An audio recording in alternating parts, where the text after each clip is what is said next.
Okay, so we just covered donning the PAPR, putting it on, and all the steps that go with it. Now we're going to cover taking it off. So Jody's just transported, hypothetically just transported a COVID positive patient, and she used the PAPR for the call.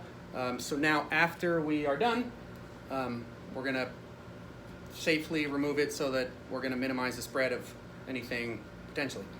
So her first, basically, we probably won't have this, but if you have, or if you're in a location where there's an anteroom, it's preferable to doff everything in that room. Do it all in there. Leave what you can in there. Reality is we're not going to have that luxury, so I wouldn't plan on having that at our disposal with Payette. So while she's still inside the patient's room, she's going to lose the gloves and the gown. It's going to be one step. Just like in our prior video, she's going to reach across at her shoulders. She's going to just give it a good tug. She already does better than I do. Okay.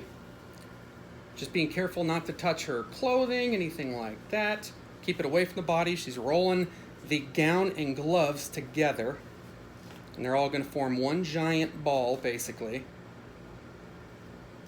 Notice how she's only touching the inside of her gloves, the non-contaminated part. Okay, and so we're going to pretend like there's a bin there, and we're going to chuck it in the bin.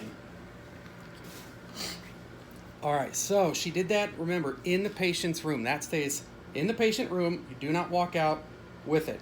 Now she's stepping outside the patient's room. She's out, we're in the hallway, whatever. Hand hygiene is next. If you can wash, wash. If you only have access to sanitizer, that's fine too. After the sanitizer or water dries, we're gonna glove back up, which I know is next to impossible to get these gloves on with an even slightly moist hand. So, after these gloves are on and you're ready to roll, the first thing with the actual PAPR that you're going to do is unhook the belt clip. Don't touch the unit itself. We're just going to unclip the belt, okay? We don't want to be, like we said just a second ago, we have clean gloves on now, so we don't want to be, this is technically contaminated still, okay? So we don't want to be touching all over it with our clean gloves. So after she has that unit off, the hood is coming off next. In a standing position, she's going to slightly lean forward. It's also advisable to close your eyes. Okay, she's going to grasp the very top of the hood, not the front, not the face shield, not anything. And she's going to literally pull from the crown of her head and away from the body. Okay, like she just did. Now we're going to turn the PAPR motor off next. So the blue button on the top, same way you turned it on, we're going to depress, and it just turned off. You can hear the beep, signaling that the unit is now off. Air is no longer flowing, no longer being filtered. We're done. Once the motor's off, the first thing you're going to do is you're going to disinfect, just using your normal wipes, the outside of the PAPR hood. The hood's going to come first. If you can find a surface just to set it on, that's fine, because we can disinfect the surface obviously after we're done. The first thing we want sanitized is the hood, so that chain gloves, hand hygiene, new gloves. In times like this, obviously, we're going to be reusing, these hoods, just because we don't have the luxury of having an overabundance of hoods where we can just chuck them after each patient contact. Okay, I've got it. Okay, so after her hood is completely clean, so that she can reuse it again, and it's good to go, using the same disinfectant wipes, we're going to clean the PAPR unit itself. The hose, the belt that you strapped it with around the waist, the motor, and the outside of the battery. So I'm going to take the bag off. Yes. So that cover over the hose, we're going to remove that.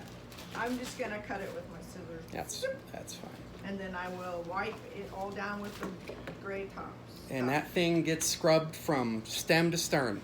Take the battery out, clean it, clean the motor, all of that.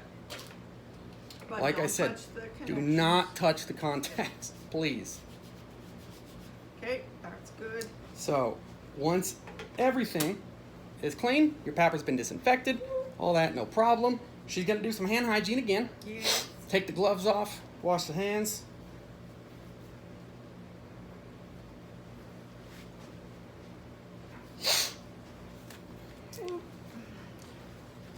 And now we have a sanitized and disinfected PAPR that's ready for reuse. This is a wonderful, legitimately wonderful piece of equipment that is a really good addition to our arsenal out here in Payette. And once everybody can get some hoods that will fit for them, it's definitely something that will keep us much safer on those positive transports. So I highly recommend using it. If you have any questions, please contact myself or Jody. Like I said, we have... Or Eric Knight, yeah, basically anyone who has to do the insane amount of Air St. Luke's training on this stuff, just please get in touch with us, or if you feel uncomfortable with it, or just if anything doesn't make sense, please ask, and we're here with anything y'all need. Thanks.